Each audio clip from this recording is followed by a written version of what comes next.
Welcome, crypto enthusiasts, to the Independent Reserve Podcast. Episode 22 of the Independent Reserve Podcast with the boys from Hashlock, Jock, Fletcher. Looking forward to having a chat. What's 100%. happening? Jeez, I guess I'll let you start with that one. I think you're already caffeinated. Getting ready for Dubai Token 2049's massive on our schedule at the moment, and I think the start of the year has just been go. It's always interesting seeing how the start of the year goes. With an organization like Hashlock, because different parts of the world and different markets take different sort of holidays. Yeah. But we've just found that it was crazy straight through. January and December is always a bit interesting, but and now, it's really picking up. The market's kind of weird because prices are relatively high, but also kind of going sideways and slightly down here and there. So in one sense, the market's very high, but in another sense, there's a lot of kind of waiting. Yeah. But then you look at it and you're like, wow, the president of the United States is creating meme coins. It's kind of like, and people kind of like just take it for granted. It's insane. Nice. So for the uninitiated, maybe do the elevator pitch. What is Hashlock and what do you guys do? Yeah, so Hashlock is a Web3 security firm, and we like to say that we're just a security firm, not just smart contract auditing, because we do the holistic services regarding security around any sort of blockchain Web3 projects. But I would definitely say that smart contract auditing is definitely sort of our number one thing that we do.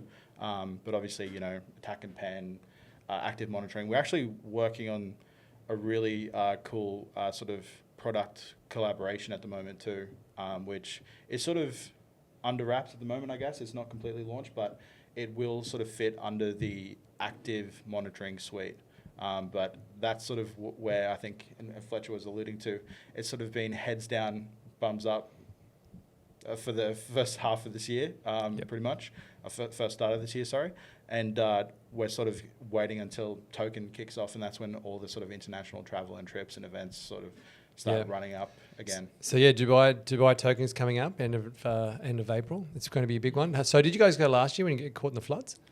Yeah, I think we were one of the last planes that they let in the airport, which was pretty crazy because, it was our first time in Dubai as well. So we're, expecting to fly into this desert, and we see on like the airplane camera as we come in that it looks like we're just heading into a monsoon. It's crazy. I heard stories, and I think I've told the story on here last time how we got caught in the floods, but like there's so many crazy stories, and one of the stories was some of the guys that we knew had been sleeping on the way in, so they missed the announcement saying they'd been rerouted to Abu Dhabi and places like that. So they just kind of woke up and they were in Abu Dhabi, like, what happened? Like, how do I get? And of course, there's no way from Abu Dhabi because all the roads were shut because of the water and everything, and it's just chaos, absolute chaos. It was crazy for us because I don't think, at least myself and we didn't really check the weather very much. Well, so we kind of especially in the desert. Yeah, you're in the desert, so we didn't really check it, and we got off and we're like. And we got a taxi that was just like no taxis were getting out. We got a crazy taxi driver who just like took us through like water up to the windows. And we're like, what is going on? We're in Dubai. Why is it a full-on flash flood going on? It's just crazy. Yeah. Shout out to Farhan, the taxi driver. Yeah, you're Farhan. Crazy, but crazy fun. He's number one fan of the show, so I'm sure he's listening. Yeah. He was actually, so because we were all sort of waiting around the airport and everyone's waiting to sort of get a taxi, and I think it was around a 4-hour wait. Like, that's what everyone was sort of speculating and saying. And yeah, every Tom, Dick and Harry's lining up, waiting for Ubers, taxis. And we sort of see this guy and he looks like he might be a taxi driver, but I don't think he actually was at the end of the day. And his name was Farhan. And we're like, oh, if we give you cash, can you sort of take us to our hotel? And he's like, no. And we're like, oh, but if we maybe pay a bit more? And he's like, okay. And then so, we hop in his car and he takes us to the hotel, but obviously it turns into a boat at one stage and the water's coming up to the windows and it's getting a little bit not so secure for a security firm. But I think it sort of started this interesting relationship that we had with Farhan because like for ages after the fact, it turned into this thing where you just couldn't get Ubers or taxis. No, they just stopped. Yeah. And the Royals or whoever it was that make the rules basically just said, okay, taxi drivers, no one's allowed to drive. So there was just none. There was just none. But he sort of became our friend. Like, and we had a driver. Yeah, one stage we went to some sort of like bar club thing on the Palm, and we just sort of asked him, like, because he dropped us off, we said, oh, do you want to come in with us? And he's like, yeah, I do. And so, yeah, he came up and sort of hung out with us the entire night. And ever since sort of that, he was like rocking up like at our door, being like picking us up and taking us wherever we wanted. Oh, you guys killed it then. Yeah. There was a guy, so when the rains came through, and it just, you know how, because it's not like it flooded for like 40 days and 40 nights. It just kind of flooded for like an hour, and all of a sudden it was like knee high. Do you remember that? Anyway, there was a bunch of cars, just like you kind of saw in the newspapers, all the Land Rovers and there was Ferraris and stuff. They got caught in it and they were just like in the middle of the street, just like dead. And their owners were sitting on top of the cars, whatever. And one guy in Dubai, I just remember he was having the time of his life. He had one of those jacked up like F-150 trucks with the giant wheels. And he was just out having a hoon. Like he was just going mad, just up and down the highway. He wasn't saving anybody. He was just having a good time. Yeah. Getting wide around the corners. That's crazy. They have no drains over there. They have like the highways have no drainage system. It's no incredible. nothing. None of the buildings are fully waterproof. All the elevators were stopping. Yeah, sadly, I think that's how some people died, was not because of drowning or whatever, but because there was like the water had got into the underground cabling, and so there was live pockets of water. Really? And people just kind of wading through the water, and you just hit like a live patch or whatever, and that's what kind of got him. Yeah, it's kind of sad. But Farhan, hopefully he's there next time. You going to catch up with him? I think last time I went there, I actually caught up with him for a bit, because I've got him on Snapchat. So yeah, I constantly just receive Snapchats from him all the time, and I send a couple back. But yeah, I guess next time. But Farhan, he's a cool dude, but he's a bit of a crazy driver. So okay. It's like sort of you take your life into your own hands when you hop in the car with him. No offense, Farhan, if you're watching, which obviously you are because you're the #1 fan. He's definitely watching. So you guys. You said before, you got like 10 people from all around the world. So Hashlock operates, you've got staff everywhere and they're all getting to Dubai. So give us a bit of tell us about the scale of Hashlock and where are all you guys based and where are you finding the sort of interesting projects developing around the world? Yeah, so in Dubai we're going to have like 10 or so people, maybe slightly more depending on final numbers that we get there, which is going to be good fun, a bit of a team culture thing. And you'll see Hashlock shirts everywhere. So Jock and I are the currently the only Aussies in the team. We used to have a few. And then we've got a couple that are based, or one guy that's based in Dubai at the moment. And then just people from Europe. We've got a Canadian in our team. We've got someone from Israel in our team. We've got heaps. And then the auditors. So those are more like project managers and sales guys and sort of those sort of roles. And then auditors come from everywhere because we have, you need a lot of auditors to do the sort of audits that we do. Yeah. We have a different model to a lot of firms where it's much more sort of dynamic, and I would almost say Web3 in a sense, where I think initially when Hashlock first started, we had a similar model to everyone else where we just sort of had all of the security researchers sort of just be based like completely in-house.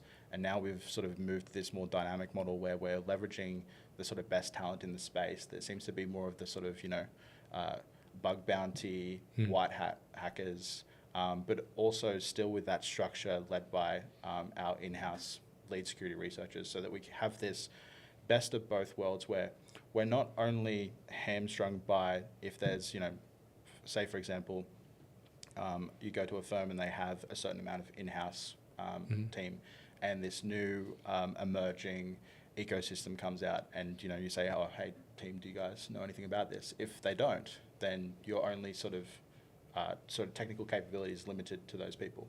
Whereas because we're leveraging the best talent in the space, we always have access to be chain agnostic and always sort of hit the nail on the head and have that sort of verified on-chain database of all these cool white hat hackers who are finding these vulnerabilities that are sort of coming out as the tech does. Yeah, right. And can you give us, for those who are less familiar with that kind of work, can you give some like flavor example of the types of businesses that you're seeing come through that you're doing work for? Like in terms of what sort of, not necessarily the chain that you're working on, but kind of the business, challenges and solutions they're building for? Yeah, obviously, like lots of DeFi projects. Some of our clients that are probably more notable, if I can rattle some off, would be Varna, Peak Network, which is Deepin. Varna's like this sort of data ownership project, which is really cool. Algem, which is on the A-Star network. Trying to think of a few more big notable ones. An Aussie one would be the Red Belly Network. Yes, Oh yeah, Red Belly, yep. It's our client. Mesfi, another Aussie one. Yep. Naomi. Yeah. What's Fluidity Money and what's the Veiled. Yep, and Verita Network is doing a lot of pretty much anyone that's building smart contracts. So we get some businesses that come to us that are like Web3 native businesses that are building, or not just smart contracts, but any Web3 infrastructure. And then we'll get some Web2 companies, or kind of like Web 2.5, where they're, kind of a traditional company, but they're merging into Web3 or vice versa. And they need to make sure that their blockchain infrastructure is secure. Gotcha. And so that's what we'll do. So it allows us to serve like a range of clients, because our focus is really just making sure that blockchain infrastructure is secure. And that's the requirement. And so... Yeah, and what out of the Web 2 space, what kind of stuff are you seeing the Web 2 traditional Web 2 companies how are they entering into the Web 3 space? Look, I think it's still hit or miss, because I think they're still trying to find where the actual integrations are. I think tokenization is a massive thing. Real world asset stuff. Real world asset stuff. IWA stuff. And then Deepin, obviously, so decentralized physical infrastructure. That merges a lot to the traditional world as well. But a lot of our clients are highly funded Web3 native startups, and they'll raise a bunch of funds and they'll build a lot of stuff, and then they'll need to prove to that community and the industry that they're secure, and we'll go in and do the audit. Yeah, it's an exciting place to be. You guys are a fast-growing business with clientele that are fast-growing themselves. Yeah. It's no doubt a fast-paced world. Definitely, yeah. And I think it's cool because at the early stages when sort of Hashlock started, the mission was, and I'm sure it's a lot of companies and projects within this industry's mission that's shared as well, is sort of pushing more adoption. And we just sort of identified early on that we thought that the barrier to entry for more adoption was security.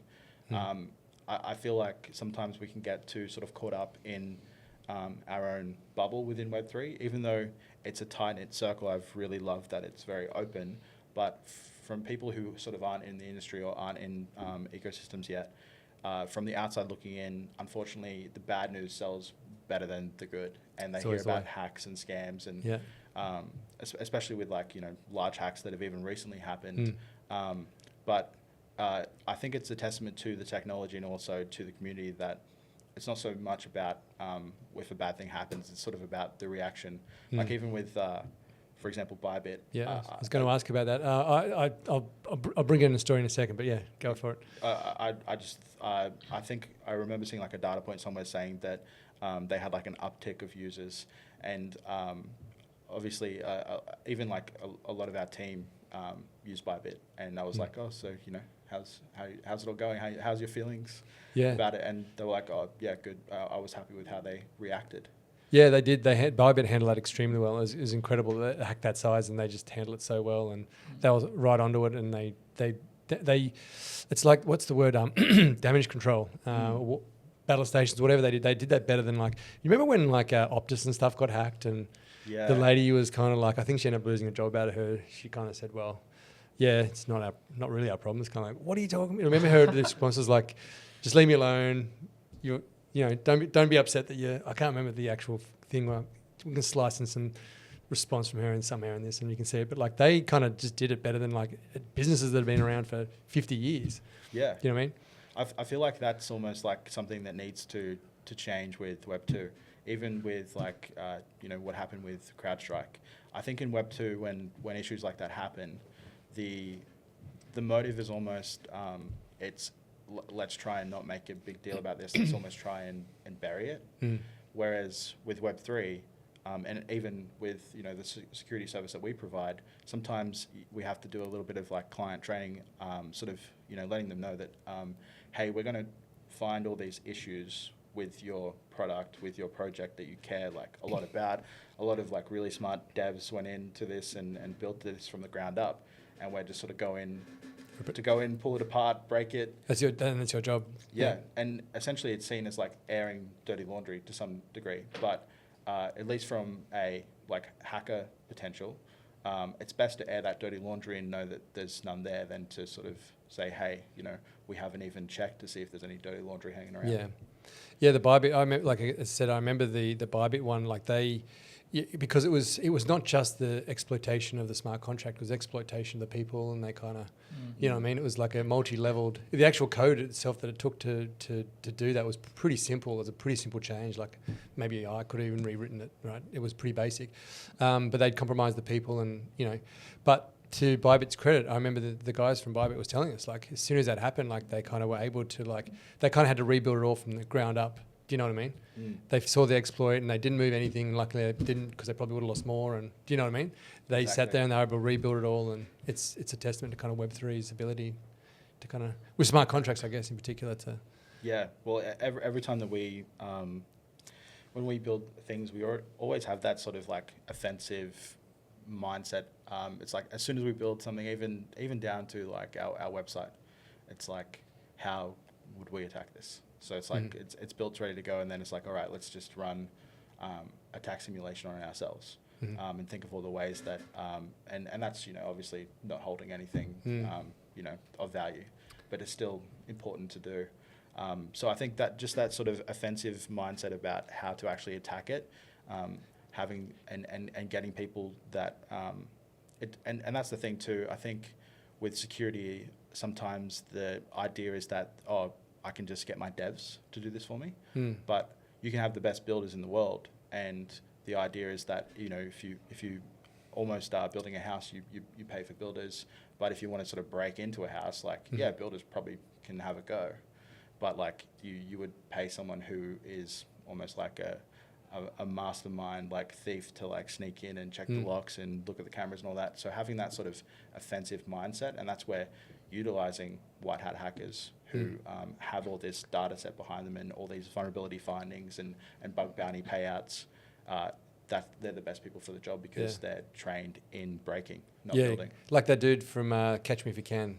They got that guy, the real story behind that guy. They got him, and he kind of said, you can go to jail forever, or you can help the FBI catch people, because like we couldn't catch you, so you'll probably be really good at catching people who aren't as good as you. Yeah, that's a great movie too. Yeah. I like Leonardo in that one. I haven't seen it. I need to watch it. It's really good. Yeah. It's really good. It took me a long time to Leonardo, watch it, but I want to watch it. I'm like, this is really good. I wonder if people talk about it. So good. Yeah. What about the human aspect? Because like again, we're sort of talking about the Bybit one. Like they kind of found the exploit. They didn't allow the exploit to go any further. They kind of rebuilt the code. They could deploy it really quickly, and it was all secure again. But the issue kind of really came down to the fact that like someone internally within it kind of Trojan horse, and I don't know what the term is. Like they kind of got in there. They kind of changed it from the inside. So you know, when Bybit went and did it, they thought everything was fine. They didn't realize that someone from within had kind of did it. How do you guys have anything around that? Like, do you ever look at people's processes and? Yeah, nice. Yeah. A lot of the larger hacks happen from those internal risks.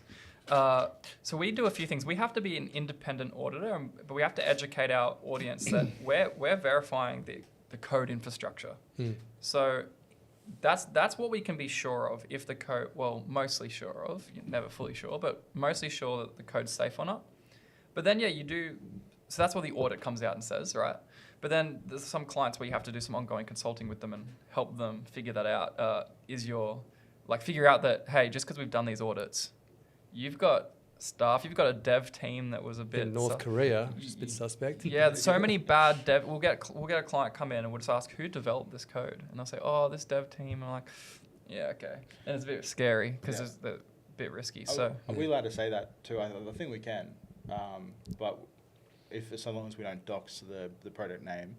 But we have had a project before where there's been an interesting scenario where it was identified by us, and that we had to sort of go through this unique process where we thought the developer was a bad actor, and he was building the contracts for this project. And so we had to, in some way, form the project leads that in like a really succinct and sort of soft way, without sort of, exposing to the dev that we sort of knew what he was doing. Really? We're That like, he's a bad actor. Kim Jong-il here is, you should look at his security clearance. Yeah, he probably should have ran some DD on him before you hired, North Korean actor to write your smart contracts. But it was interesting because and they were like, oh yeah, thanks so much, and it was this process that started, and obviously it had to be stopped and redone.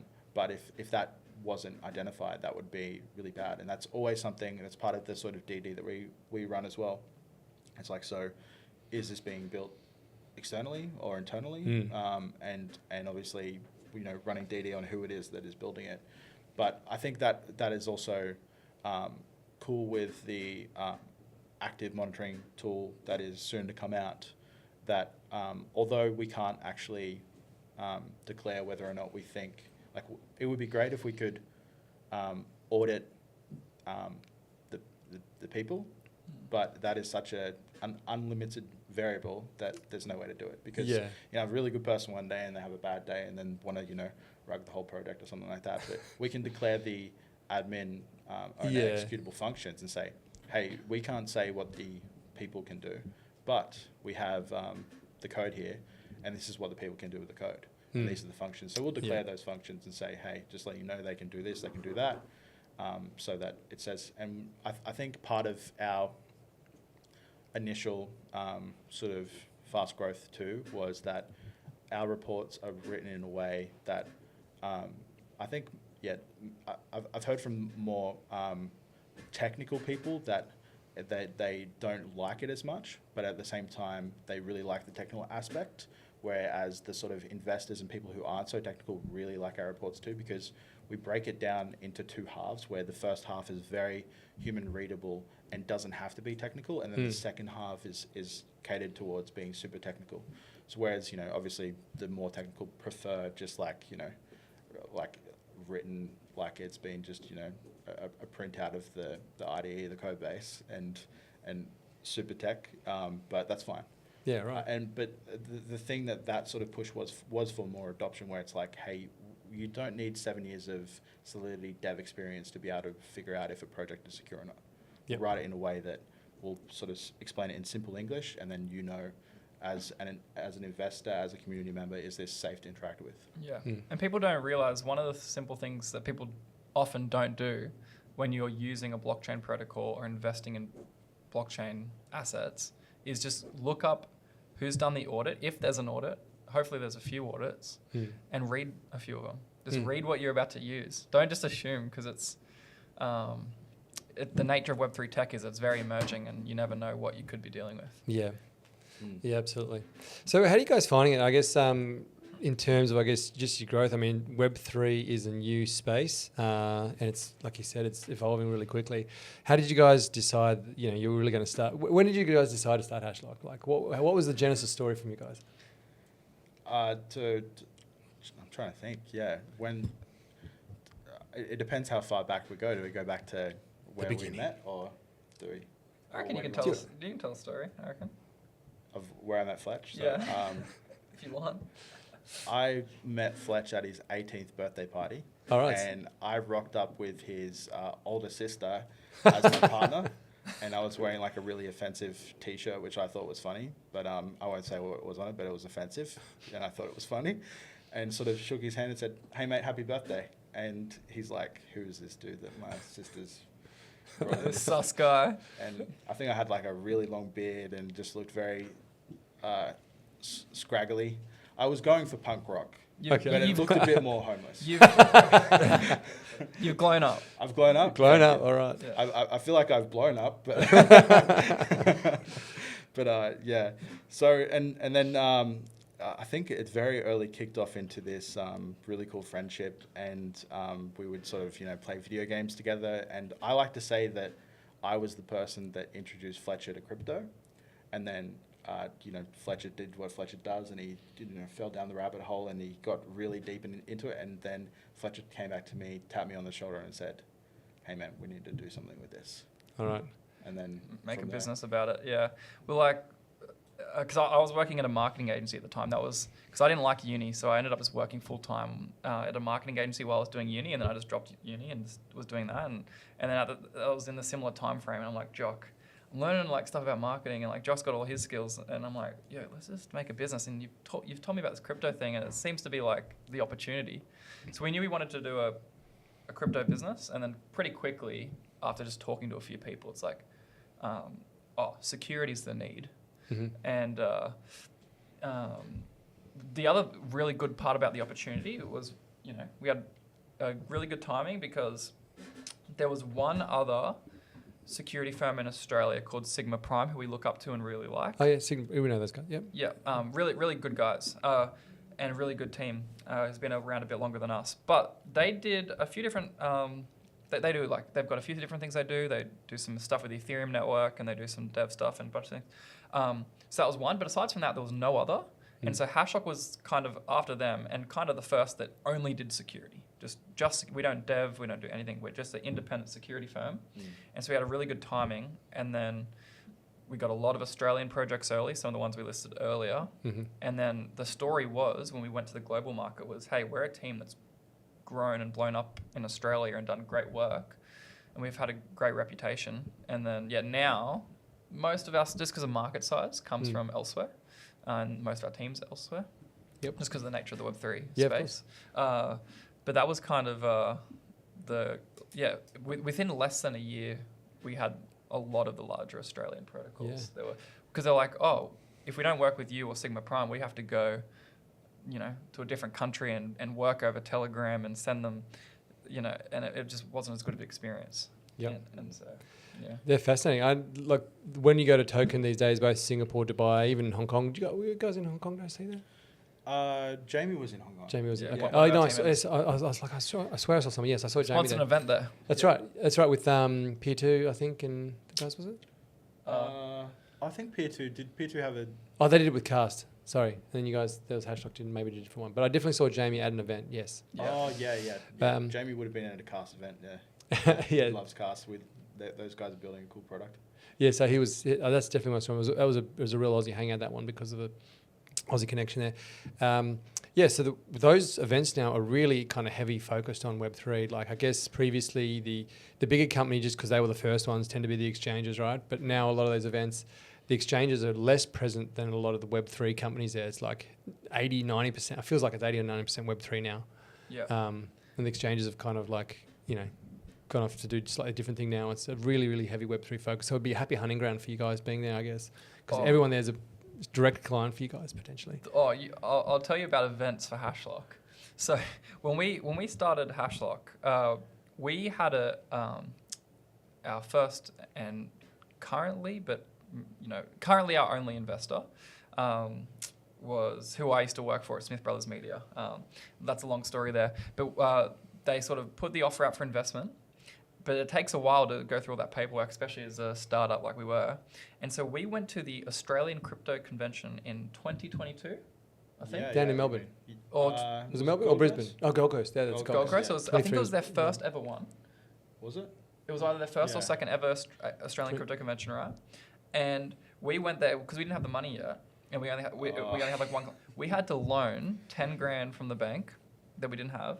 We went there. And that was a hard discussion. So, hey bank, who are you guys? Oh, we're Hashlock. What's that? Might be a bit crypto related.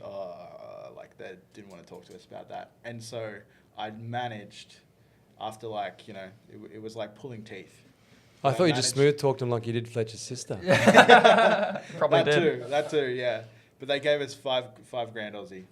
There you go. And that was the small business loan, extra small. Right. And with that, we hopped on a plane, booked some accommodation. We went to the Australian Crypto Convention. But like Fletcher was saying, we were waiting on this investment to pop through. And at that time, sort of funds were running low. And clients were sort of slow because it's very hard to get your start. And that was sort of the thing that we wanted. And at this stage, Fletcher's, essentially dropped out of uni. Like we're trying to go full pelt into Hashlock. I dropped out of uni as well. We're all doing it. So then we're at the Australian Crypto Convention day one. We're meeting everyone. We're talking to anyone, but no one has essentially signed on as a client. No one's super interested. And day 2, the morning of, we get an email that pops through into both of our inboxes, and it's from the lawyers that have been drafting the shareholders agreement, and there was obviously quite a bit of back and forth between the investment, and they shoot us a bill for like 25K Australian, and essentially we had like, I think at that stage like maybe $300 in our account. Left, Yeah, left after the loan and everything. Yeah. And then, so we were there, like, and we didn't really we got a lot of clients, or like, we got a lot of relationships that later became a client. We met some cool people, but in terms of direct return on investment, we got none until it was the last day, and we're like, oh, there's this one stand that we hadn't talked to. And at this stage, we're walking like out of the venue. We're It's like leaving. 3 p.m. And Like everyone's packing up. We're buggered, right? Your legs are buggered. You've been there for 2-3 days. Lollbacks. And and we're like, oh, there's one stand, and they're packing up the stand, and we're like, oh, we're Hashlock, we do security auditing, and a guy who was unpacking a box turns around and says, I need to talk to you. It was Fluidity Money, and that was our second client, but our first like really cool protocol that we ended up working with. No way. So shout out to Fluidity Money, and then that helped us get started. That's awesome. I love those stories. Got the investment in. But what I was going to say as well is, so from the very start of Hashlock, those sort of events that you've been talking about, now we do them all around the world. We sponsor side events at them. We send our team there. We're going to Dubai. We did a joint event with IR. Beginning of was CryptoCon last year. Yeah. That was a good event. That was in all honesty, that was like a massive highlight. And I was talking to a lot of people, and apparently it was a big highlight for them as well. Really? Yeah. Oh well, there you go. That was super fun. Really enjoyed that.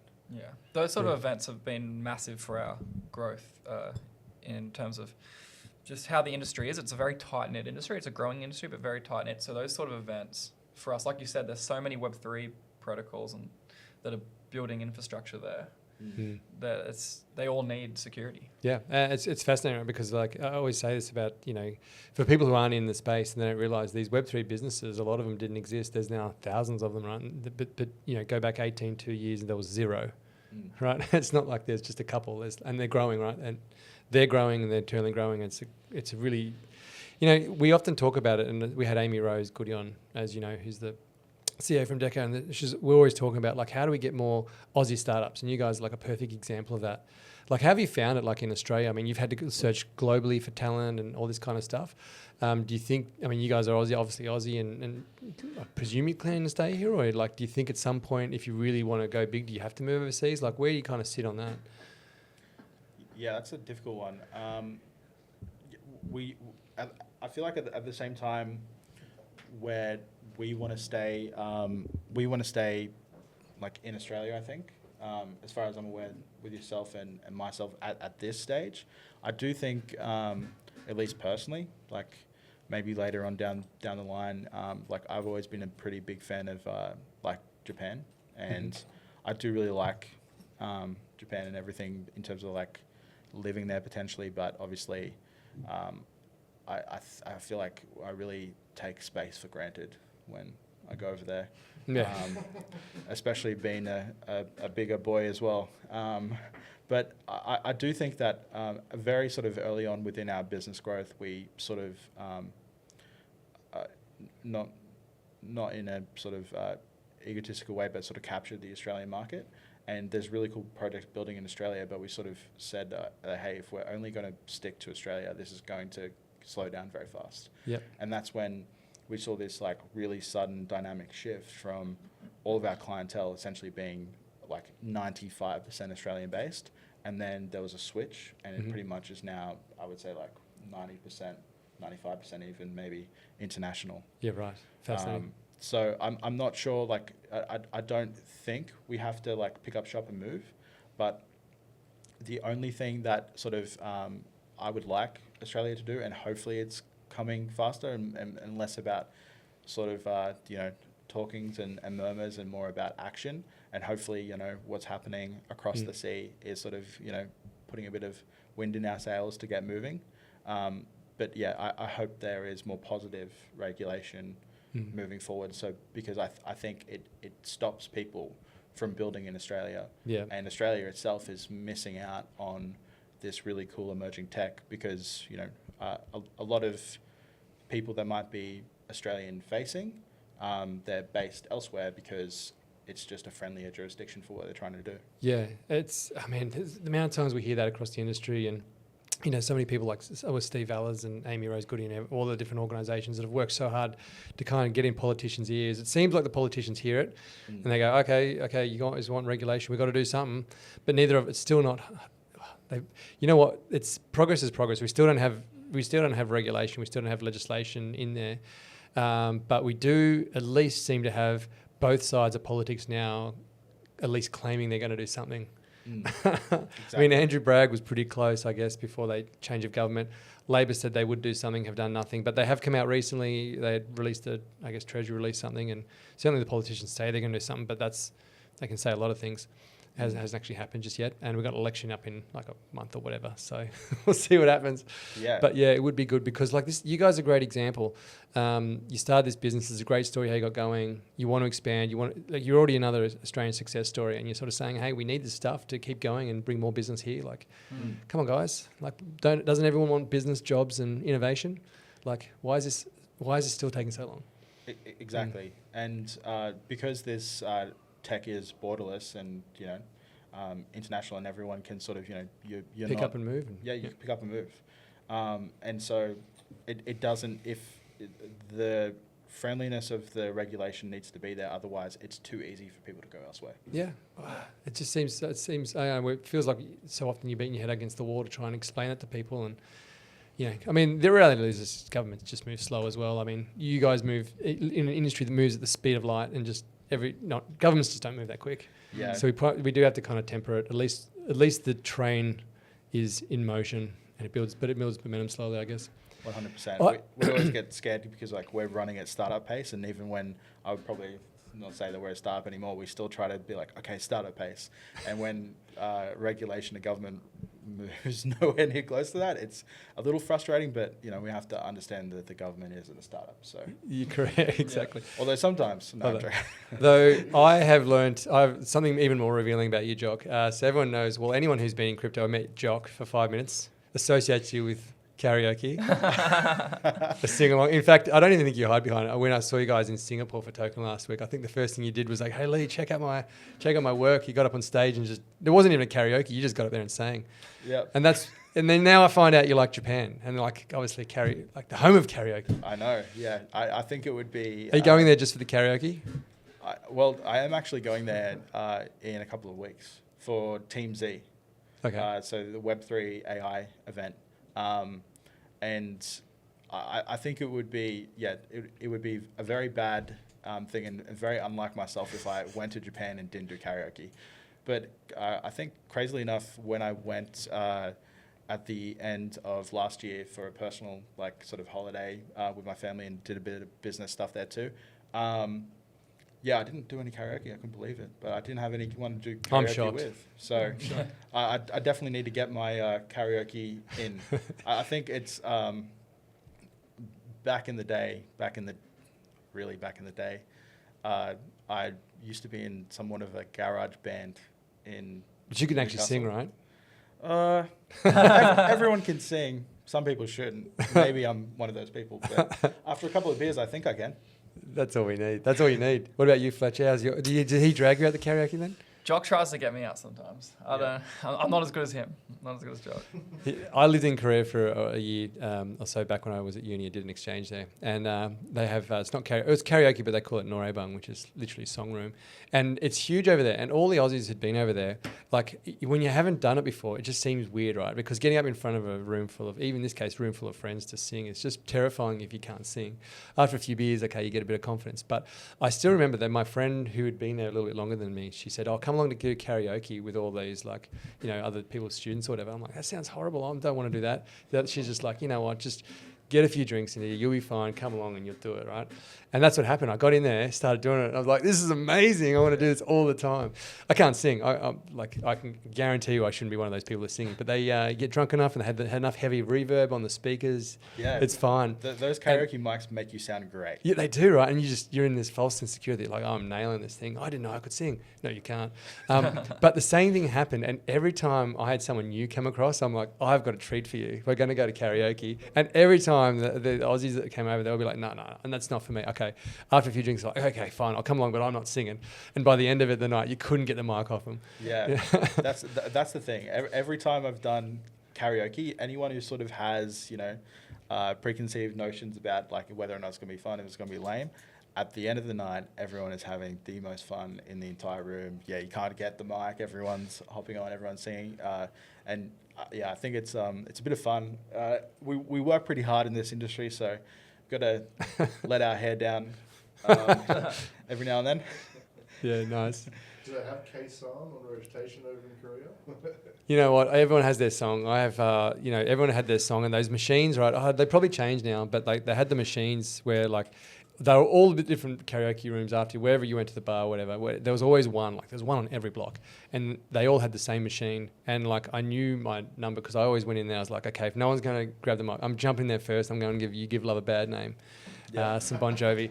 8252 was the number, just punching. I didn't even have to look. I just got in there, punched it in. I knew it was going to be there. Then off we went. Yeah. Love it. Yeah. I can almost work my way around one of those like Japanese only iPad karaoke things now that I've like sort of used it so much. And I know a little bit of Japanese as well. I like to say enough to get me in trouble, but not out of trouble. Okay, so, perfect. But I haven't actually done karaoke in Dubai, so I think maybe we'll have to figure out if there's a place to do it for token. Are you guys throwing an event? We are. I'm not sure if we're throwing more than one. Yeah, at least one. How do I get an invite?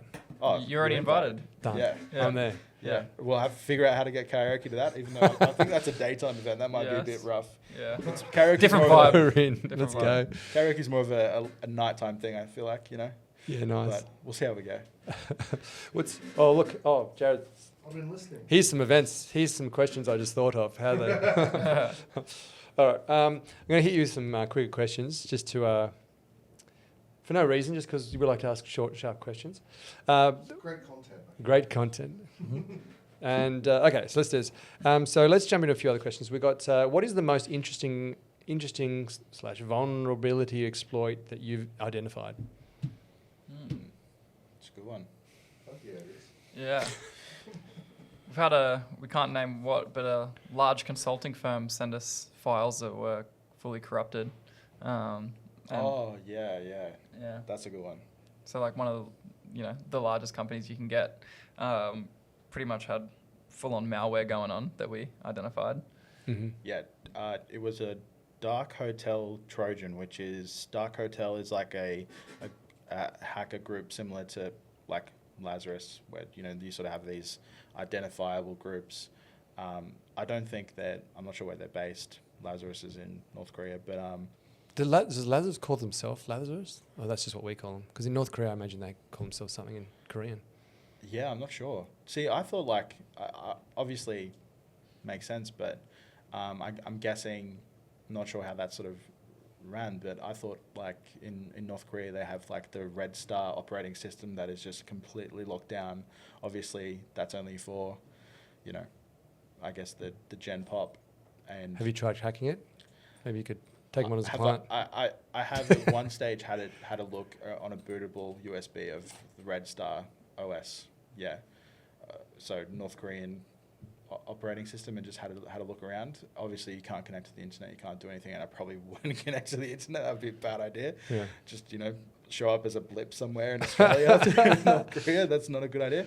But I'm not sure what they call themselves. But the Dark Hotel was they're sort of like a group that target sort of Asian business hotels, and so you go on a business trip, you log into the hotel Wi-Fi, and they'll just sit like in the lobby in a car that's close by, wait for you, sniff some packets that come across, and essentially have this RCE attack, remotely execute code on your system, and then that's infected with malware.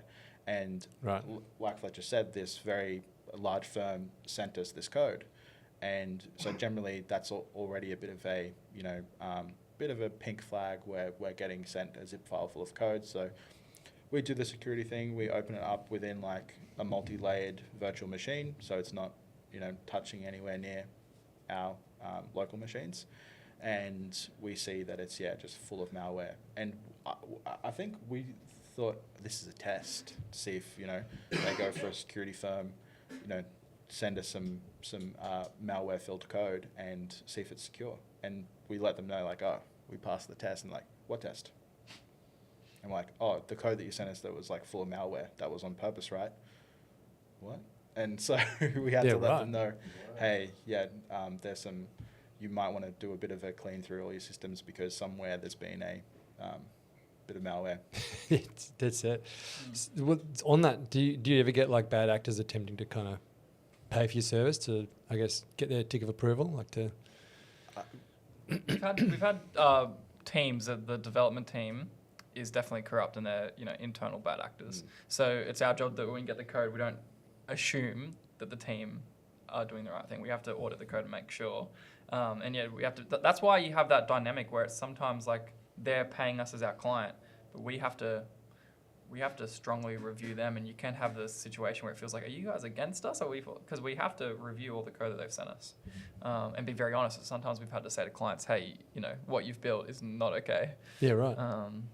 Definitely. And we've sort of close to that and similar to that would be that we've had people who never engaged our services, and we have community members reach out and they come to us and say, hey, I saw this like certification that Hashlock did for this project, and it's like, send through the certification. Like, I don't think we've ever worked with that. And they had like full documentation that had like our logo on it. Yes, they just mimicked you to kind of mimicked us exactly. And then at the end there was like this stamp and it said like Hashlock Proprietary Limited, based in New York, and it's like, I don't think we're there.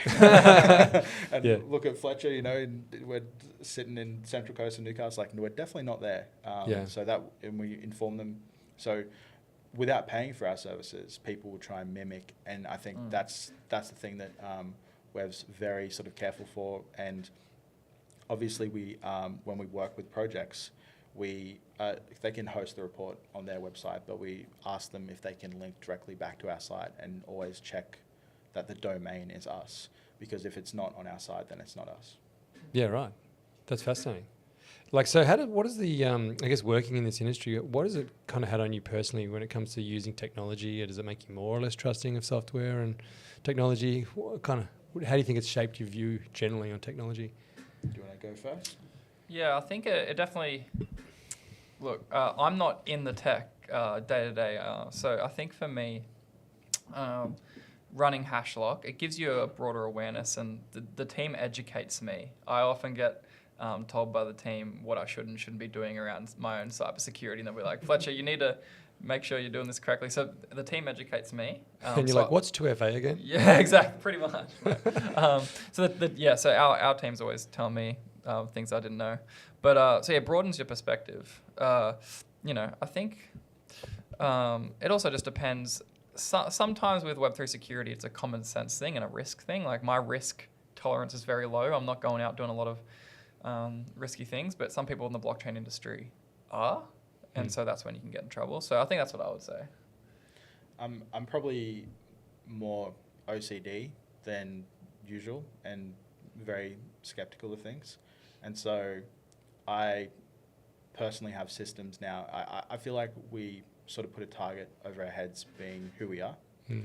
And I've definitely had issues, even like personally, where when I went to Japan, like in my apartment where I live, someone crowbarred open my mailbox. In Japan? While I was in Japan, and they back in Australia, yeah. And they stole my credit card and started racking up things. But it was interesting timing, because I don't know if that was just luck or if there was some sort of target. They knew that you were away or something. And that's the thing. I did make a LinkedIn post and was like, hey, I'm in Japan. I was like, oh, I didn't realize that would have to be like a thing that I don't even know if I have to be careful about that. Sorry. And and it was really interesting. Which one of your LinkedIn followers was robbing you? I don't know, but Fine. Yeah. They did actually. You pretend to be friends. They booked some hotels in Dubai, so like they were trying to look like me, I guess. But it was no, it's not you, Farhan. Don't worry. But I'm pretty skeptical about that. Like I've got personal computers that don't touch anything to do with Hashlock, and then the ones that do are on sort of different networks and things like that. So I'm always probably skeptical. I don't have like any like video baby monitors and things like that, just because I'm worried about that. And I'm probably more skeptical, even if like, you know, my computer randomly crashes or something, I'm like checking Event Viewer, making sure that there's not someone like who's got in, and I'll just find out, no, it's just like a Windows error and it's crashed my computer. But Okay. you know, so I'm probably more skeptical about that, but that's probably just because heightened awareness, and this is sort of what I'm almost positioned in a way where always sort of looking at the adversarial impact of things. Yeah. Okay. Yeah. So it's definitely made you more aware, Yeah. conscious of the things. I guess a lot of people are, because I mean, it seems to be Australians in Australia. Well, everyone's targeted these days. Mm. If you're online, you got to be safe. The DocuSign phishing emails, I think a fair few of the team get them. We get them all the time. All Yeah, the I see them all time? the time. They Well, no, look I wouldn't say very- all the time. I've definitely received them, but The titles as well, I feel like they're tailored for Fletcher and I, because it'll say something like dividend statement, and I'm like, sweet. and you know, Sign. click to open, click to open, and then, you know, especially as far as I'm aware, most of those work on a Windows system, at least what I've looked into. But yeah, they're target. I feel like that's targeted towards They're smart. towards They're us. Yeah. smart. It looks like a full-on DocuSign email, and And if you want to be efficient, you have to be fast in a lot of regards. But yeah, if you accidentally click on one of these and they're the exact same colorway as sort of DocuSign, then yeah, it'll. How sort of quickly put do the they system- act? Like if you click on them, like how quickly is it like corrupted straight away, kind of thing, or you can't shut it down? Like what happens? I don't want to find out. I feel like it, as far as I've looked, it will like go to a link which can sort of, depending on what stuff you have already on your system, it can install something in the back end there that can be a keylogger.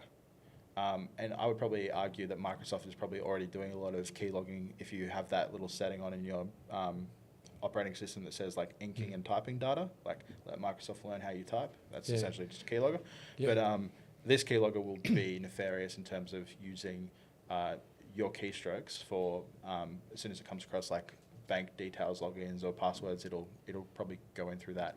And generally, how they'll do it is sort of sit and lie in wait and sort of gather all the information, not like act straight away so that you know that it's there, but sort of just sitting in the back there, wait, and just gather all the information, and then all at once sort of execute on whoever they've got targeted.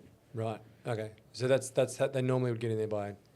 How would so? I'm just fascinated. Just like be interested to know. So when you click on it, they basically download the software or whatever, and Yeah, it just goes to a link, auto downloads. But obviously, if you've got protections in place, like hopefully Windows Defender picks it up. Hopefully, maybe Chrome will pick it up. I'm not sure, like Brave, whatever browser you're using. And I'm not sure if you guys like would have, just sort of Web2 cybersecurity software. I'm not sure who I would sort of recommend in that regard, but yeah, hopefully it gets picked up. But that's what it's intending to do. That's what it's trying to do. yeah. Yeah, because I'm always fascinated. Like I want to sort of, not that I want to click it and get malware, but I would love to sort of see the process you go through. So when you click on that link, imagine it probably just takes you to the website or whatever.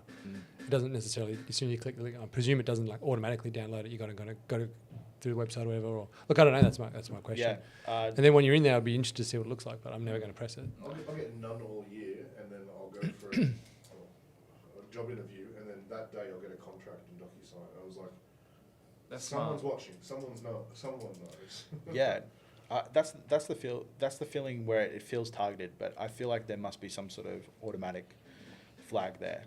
So who knows? Or it is targeted, and yeah, I people went are just into it, and it took me to an Office 365 login dialog screen. I'm like, not today. Yeah, no, I'm just like, it's one of these things, like, we see it, it's like, I didn't have a DocuSign from this jumble of like email, yeah. Always But check like- the domain. Yeah. right? And you're like, okay, that's obviously phishing or whatever, but like, I'm still curious to click on it and just see what's inside. Like, how do I, to see like what they've actually done, like what effort they've gone to kind of, Yeah. don't do that though, kids. The remote code execution stuff is pretty scary. We play. Well, we used to actually. I'd attribute a lot of Hashlock's growth initially. Like nowadays, either like neither, myself or Fletcher have time really, and especially with young family and things like that. But we used to play like lots of Counter-Strike together, and we would pretty much be building like Hashlock while playing like competitive games with Counter-Strike. Yeah, let's in go. Discord. Like, what's the website going to look like? And then you're playing the Yeah, game. and then sometimes we'd forget that we're on like team chat, and we'd be like, so you have the smart contract here, we'll do this, and we just get team people being like, you guys shut up, like what are you guys talking about? Like, talk about the game. It's like, oh sorry, like, you know. Bombs at B. Yeah, yeah. Nice, you know what you're talking about. Yeah, exactly. But even with that, like playing older like Call of Duty titles, you can hop in a lobby. That's a peer-to-peer connection. Someone can remote execute code on your device.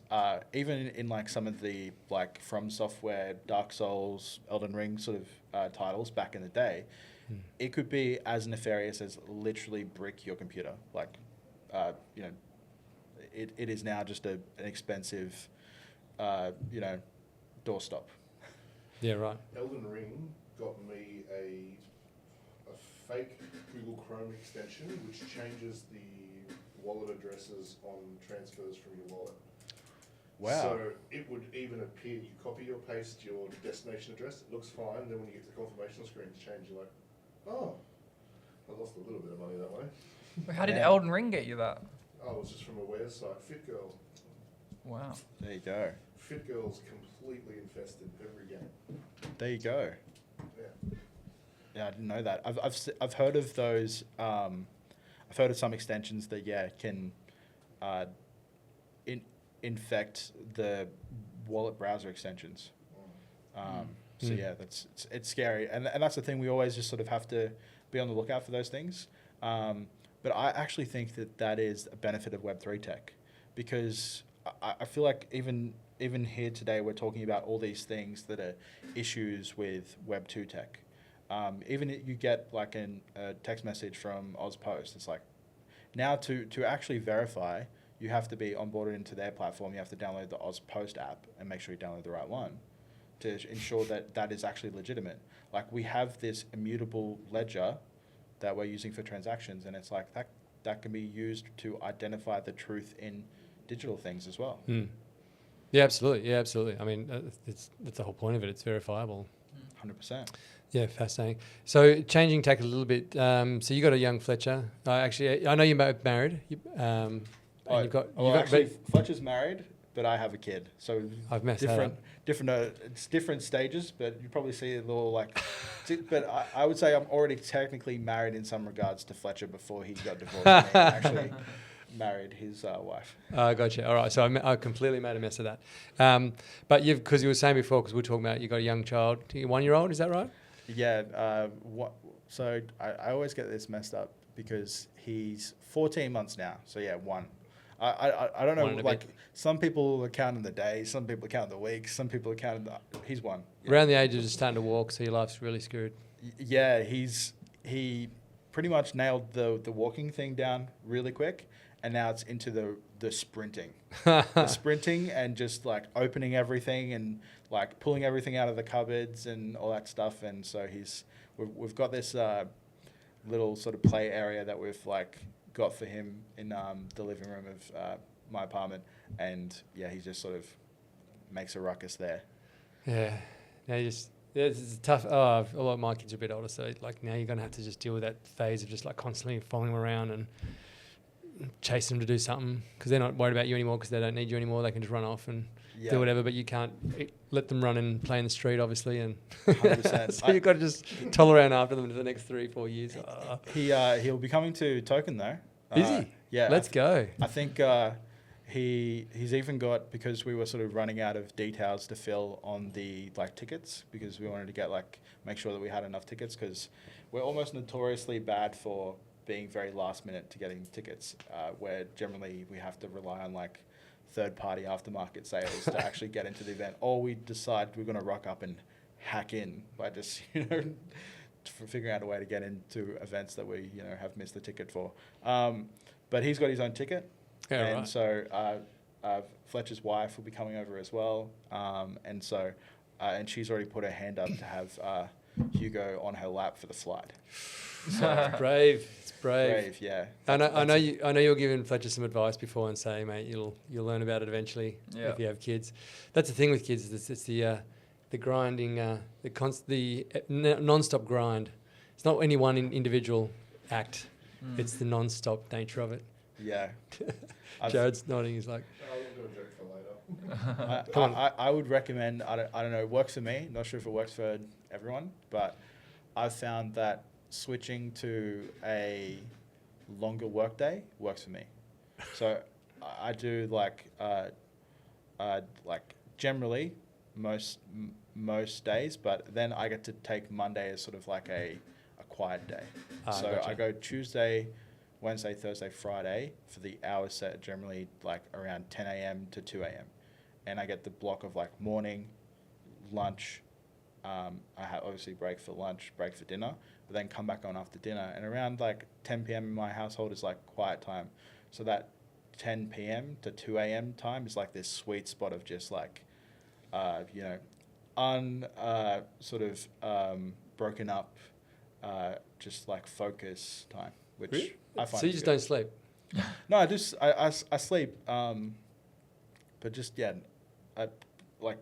obviously I get to sleep in a bit in the morning, but yeah, just between 2 and 10. 2 and 10. Yeah. Nice. Oh, that's wild. How about you, Fletch? What's happening outside of work? Yeah, so recently married. I was only married this month. So 8th of March I was married. And don't have kids yet. I was his best man. Your best man? Yeah. Jock was my best man. And so I've just got a photo that my new wife put on my desk, and it's got us with our first kiss. And next to us is, on one side's her bridesmaids, and on the other side we've got Jock in the photo. So you're on my desk. Jock's now. always there. Yeah. I need to get a photo of him on my Hey, what was the desk dirt now. on Fletcher then? What'd you drop on him at the wedding? What did I drop on The him? best man speech. Like that was must have been some gold in there.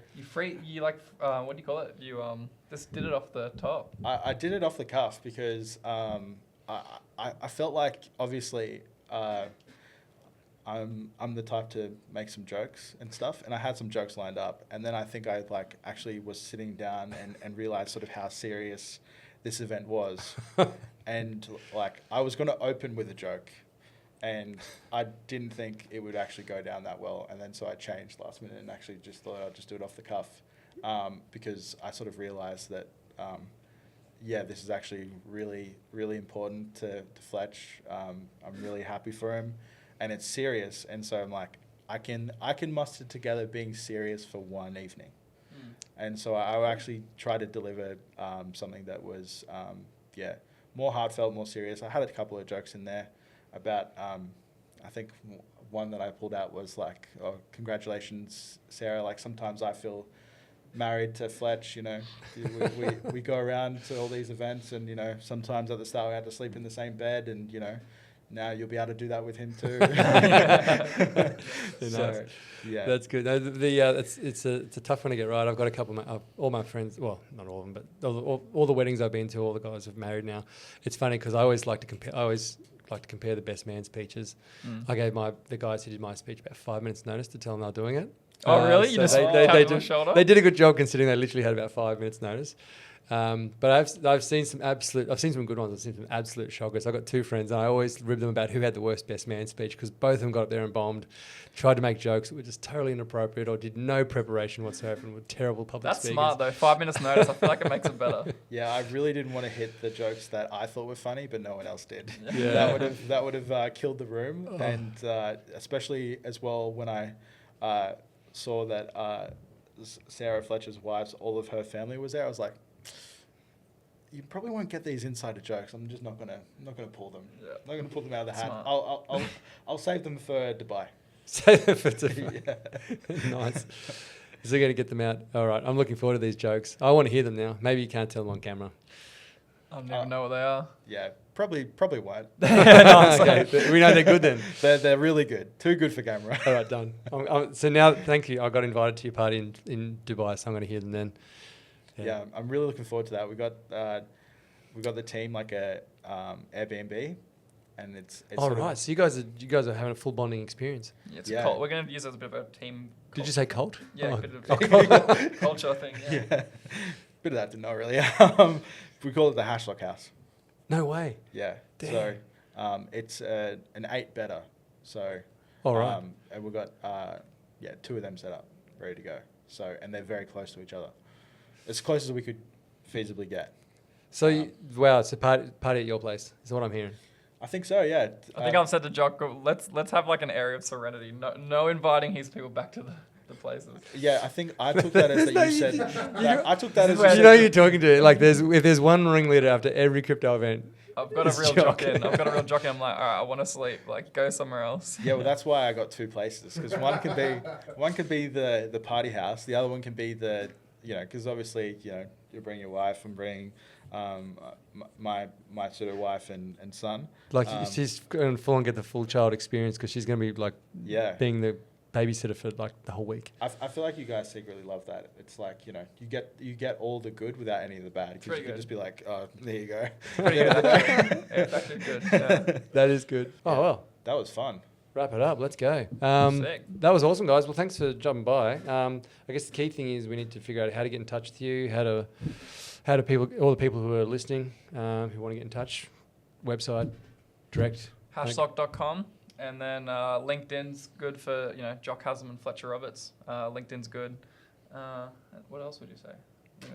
Yeah, I guess even Google, like who does good smart contract audits. There's a lot of like third-party sites who have done sort of like reviews on us. So yeah, but if you want to go directly to us, but I would say do your own diligence and do your own research, and if you do that, we'll be at the top of the list most of the time. So Nice. be good. Good point. Good. I'll see you guys at your house in Dubai. Sounds good. Come to the Hashlock House. Done. Okay, awesome, guys. Thanks. Sweet. Cheers. That was good. Thank you.